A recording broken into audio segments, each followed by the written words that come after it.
ভারতের বীর সেনাদের শ্রদ্ধা জ্ঞাপন ডানকুনিতে শহর তৃণমূল কংগ্রেসের উদ্যোগে ভারতের বীর সেনাদের শ্রদ্ধা জ্ঞাপন এবং বিশাল মিছিল ও অস্থায়ী শহীদ বেদি তৈরি করা হয়, মাল্যদান করা হয়। ভারতের বীর সেনাদের স্যালুট জানালেন কয়েক হাজার মানুষ। ডানকুনি শহর তৃণমূল কংগ্রেসের তরফে আজ পদযাত্রার আয়োজন করা হয়েছিল। সম্প্রতি কাশ্মীরের পহেলগাঁওয়ে নিরীহ পর্যটকদের নির্বিচারে গুলি করে হত্যা করেছে পাক জঙ্গিরা। পাক মদতপুষ্ট জঙ্গিদের সেই হত্যাকাণ্ডের বদলাও নিয়েছে ভারত। অপারেশন সিঁদুরের মাধ্যমে ভারতীয় সেনাবাহিনী গুড়িয়ে দিয়েছে পাকিস্তানে একাধিক জঙ্গি ঘাঁটি।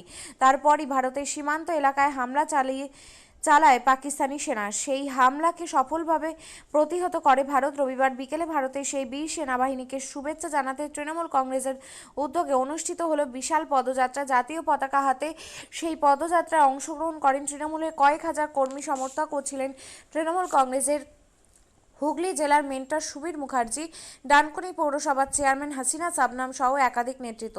মিছিল থেকে পাকিস্তানকে ধিক্কার জানিয়ে মুহুর্মুহু স্লোগান উঠতে থাকে। একই সঙ্গে পহেলগাঁওয়ে নিহত পর্যটকদের শ্রদ্ধা জানানোর পাশাপাশি ভারতীয় সেনাকে কুর্নিশ জানানো হয়। দাদা, আজকের প্রোগ্রামটা কে নিয়ে?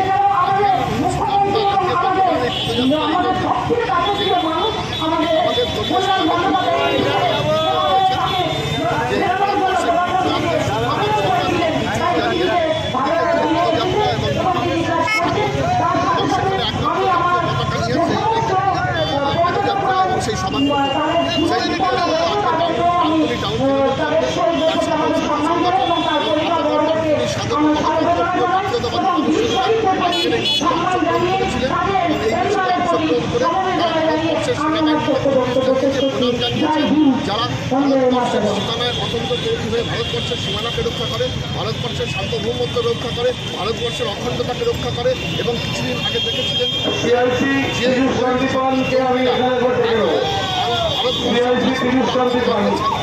ভারতবর্ষকে হত্যা করেছিল, তার মধ্যে 130 কোটি ভারতবর্ষ গর্জে উঠেছে, সর্বধর্মে ভারতবর্ষ গর্জে উঠেছে। হিন্দু, মুসলমান, শিখ, খ্রিস্টান সকলে একসঙ্গে মিলে বলেছে প্রত্যাঘাত করতে হবে পাকিস্তানকে। তাই সৈন্যবাহিনী প্রত্যাঘাত করেছে। সৈন্যবাহিনী তাদের অনেক জায়গা ভেঙে চুরমার করে দিয়েছে। সৈন্যবাহিনী এগিয়েছে এবং তারা বুঝিয়ে দিয়েছে আমরা কখনো দুর্বল হতে পারি না। সেই জায়গায় দাঁড়িয়ে আজকে নিশ্চিতভাবে ভারতবর্ষের সেই সেনাবাহিনীকে, ভারতবর্ষের স্থল, জল, অন্তরিক্ষ তিনটি বাহিনীর প্রধানকে, তাদের সকল সৈন্যবাহিনীকে আমরা সম্মান জানাই, প্রণাম জানাই এবং যারা এই যুদ্ধে শহীদ হয়েছেন তাদের আমরা আবার প্রণাম জানাই নতমস্তকে। তাদের এই বলিদান ইয়াদ রাখেগা সারা হিন্দুস্তান। তাদের পরিবারবর্গকে সমবেদনা জানাই, শ্রদ্ধা জানাই এবং সমগ্র ভারতবাসী তাদের পাশে আছে সেই বার্তা আজকে পৌঁছে দিতে চাই।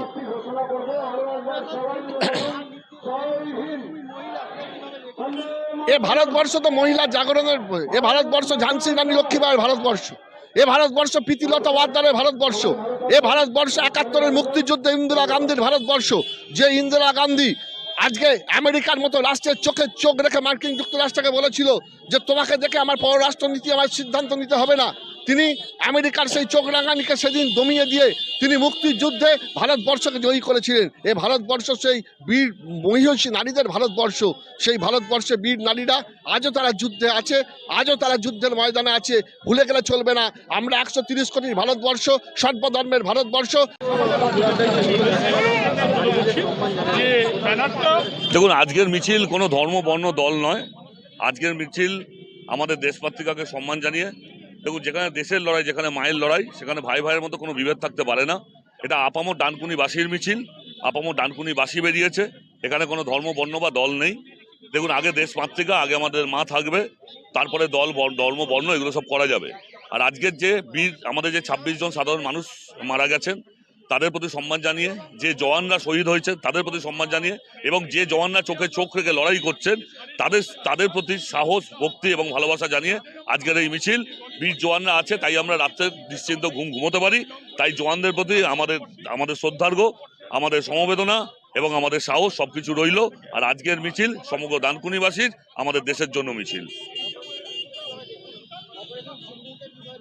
অপারেশন সিন্ধু চোখে চোখ রেখে লড়াই হয়েছে।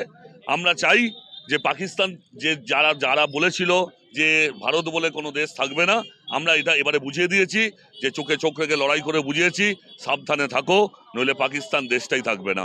এটা আমরা বুঝিয়ে দিয়েছি এবং বীর জওয়ানদের প্রতি আমাদের অত্যন্ত বিশ্বাস এবং সাহস আছে। তারা যদি থাকে আমাদের কোনো চিন্তা নেই, আমাদের ভারতবাসী সুরক্ষিত।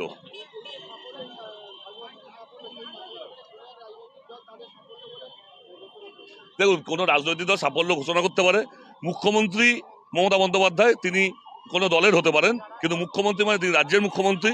প্রধানমন্ত্রী নরেন্দ্র মোদী তিনি কোনো দলের হতে পারেন, কিন্তু যখন প্রধানমন্ত্রী তিনি দেশের প্রধানমন্ত্রী, তাই তার প্রতিও আমাদের শ্রদ্ধা রয়েছে, আমাদের মুখ্যমন্ত্রীর প্রতি আমাদের শ্রদ্ধা রয়েছে। যখন দেশের লড়াই, যখন প্রশাসনিক জায়গায় লড়াই, তখন প্রধানমন্ত্রী মুখ্যমন্ত্রী সবার জায়গা আলাদা। তারপর যে যার দল করবে। আমরা এটাই বুঝি, বাড়িতে মায়ের যদি বিপদ হয় তখন ভাই ভাই সম্পত্তি নিয়ে লড়ে না, তখন মায়ের সম্মানের জন্য লড়ে। তাই যেখানে মায়ের লড়াই সেখানে সব ভাই এক, কোনো ধর্মবর্ণ কোনো দল। আজকের এই যে মিছিল দেখা গেল সেখানে ভারতীয় সেনাদের সম্মান জানানো। আপনারা তো জানেন, প্রত্যেকেই জানেন যে কিভাবে সেনারা আমাদের ভারতবর্ষকে রক্ষা করেন। হঠাৎ করে পহেলগাঁওতে যে ঘটনা ঘটলো এবং সেই ঘটনা ঘটার পরেই কিন্তু সেনারা আরও বেশি তারা তটস্থ হয়ে যেভাবে ভারতবর্ষকে আরও নিরাপত্তা দিতে থাকলেন এবং সেখানে ভূমিকা সিং এবং কর্নেল সোফিয়া কুরেশি তাদের মতন মানুষেরা, তাদের মতন কর্নেল এবং সোফিয়া কুরেশি কর্নেল এবং আমাদের ভূমিকা সিং তারা কিন্তু পাকিস্তানকে কিভাবে গুঁড়িয়ে দিয়েছেন এবং আপনারা দেখেছেন তাদের জঙ্গি হামলা কিভাবে হয়েছে সেটা আপনারা দেখেছেন। তাই ভারতবর্ষকে অনেকেই বলতে চায় যে আপনারা দেখেছেন কদিন আগেই বিজেপির কোনো এক মন্ত্রী তাকে উল্টোপাল্টা বলেছেন বা হিন্দু মুসলিম নানা রকম কথা হচ্ছে। তা আমরা ওইটার মধ্যে আমরা যাই না। যখন ভারতবর্ষ কোনো সমস্যার মধ্যে পড়ে তখন কিন্তু সমস্ত দল একসঙ্গে হয়ে যায়। আমাদের একটাই লক্ষ্য, ভারতবর্ষ যেন মাথা উঁচু করে থাকে। ভারতবর্ষ কোনো রকম মাথা নিচু করতে শেখেনি। তাই এই ভারতবর্ষকে স্বাধীনতা আনতে গিয়ে অনেক মানুষকে শহীদ হতে হয়েছে। যেখানে শুধুমাত্র হিন্দু যায়নি, শুধুমাত্র মুসলিম যায়নি, সেখানে হিন্দু মুসলিম শিখ ইসাই সবাইয়ের রক্ত কিন্তু সেখানে গেছে। এবং আপনারা দেখেছেন যে বিশাল যে চার্ট, সেই চার্টের মধ্যে দেখতে পেয়েছেন কত মানুষ ভারতবর্ষকে স্বাধীনতা অর্জন আনতে গিয়ে কত মানুষ শহীদ হয়েছেন। তাই ভারতবর্ষের অখণ্ডতা, সার্বভৌমিকতা সেখানে আমাদের সেটাকে প্রথম লক্ষ্য।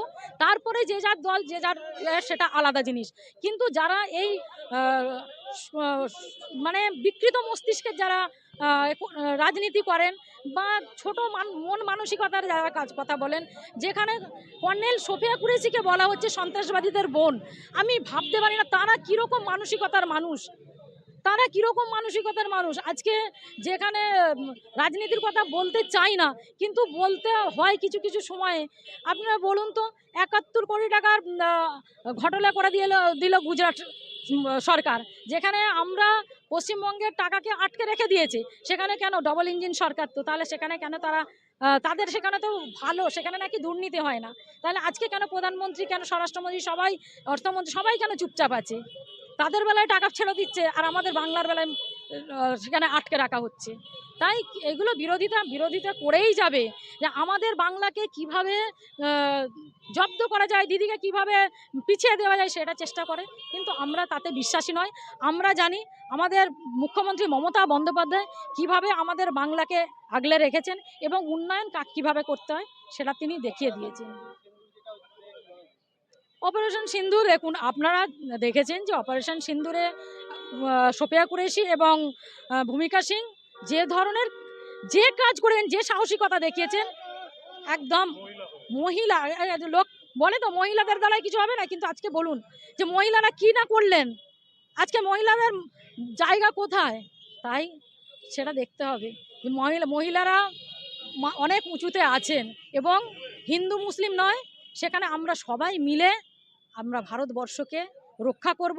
এটাই হোক আজকের আমাদের প্রতিজ্ঞা।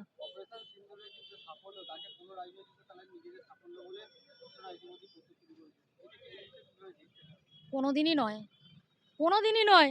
আজকে সেনারা কি আজকে বিজেপি, সিপিএম, কংগ্রেস, তৃণমূল এরকম? সেনারা তাদের দায়িত্ব 140 কোটি মানুষকে তারা রক্ষা করবে। তাই সেরকমই তাদের কাজ, সেরকমভাবেই কাজ করছেন। তাদের প্রতি অনেক অনেক শ্রদ্ধা, প্রণাম, নমস্কার জানাই। আপনিও কি মুরগি প্রতিপালন করে আর্থিক লাভের মুখ দেখতে চান? হরেক রকম প্রজাতির মুরগির শাবক লালন পালন করে বিক্রয় করে লাভবান হতে পারবেন খুব সহজেই। তাহলে আর চিন্তা নেই, আপনার জন্য প্রচেষ্টা নিয়ে এসেছে সেই সুযোগ। একই ফার্মে হরেক রকম প্রজাতির মুরগি পেয়ে যাবেন এখানে। এখানে রয়েছে করকনাথ মুরগি, এছাড়াও আছে গিনি, ফ্রিগেল, টার্কি দেশি, এছাড়াও কোয়েল মুরগির শাবক। পাইকারি এবং খুচরো বিক্রয় করা হয়। যারা মুরগি পালন করে লাভবান হতে চান তাদের সকলকে আহ্বান জানাই আমরা। আজই চলে আসুন আমাদের প্রতিষ্ঠানে। আমাদের ঠিকানা মহারাজাহাট, রায়গঞ্জ, উত্তর দিনাজপুর। মোবাইল নম্বর 8250428960, 8145717292, 9907063902। শিক্ষাই জাতির মেরুদণ্ড।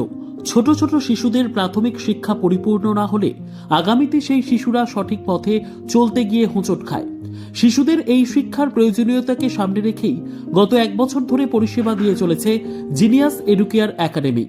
শিশুদের অত্যাধুনিক শিক্ষায় শিক্ষিত করে তোলার একমাত্র বিশ্বস্ত প্রতিষ্ঠান এই একাডেমি। এখানে অভিজ্ঞ শিক্ষক শিক্ষিকা দ্বারা যত্ন সহকারে মাতৃভাষা বাংলা মাধ্যমে পড়ুয়াদের শিক্ষা দেওয়া হয়।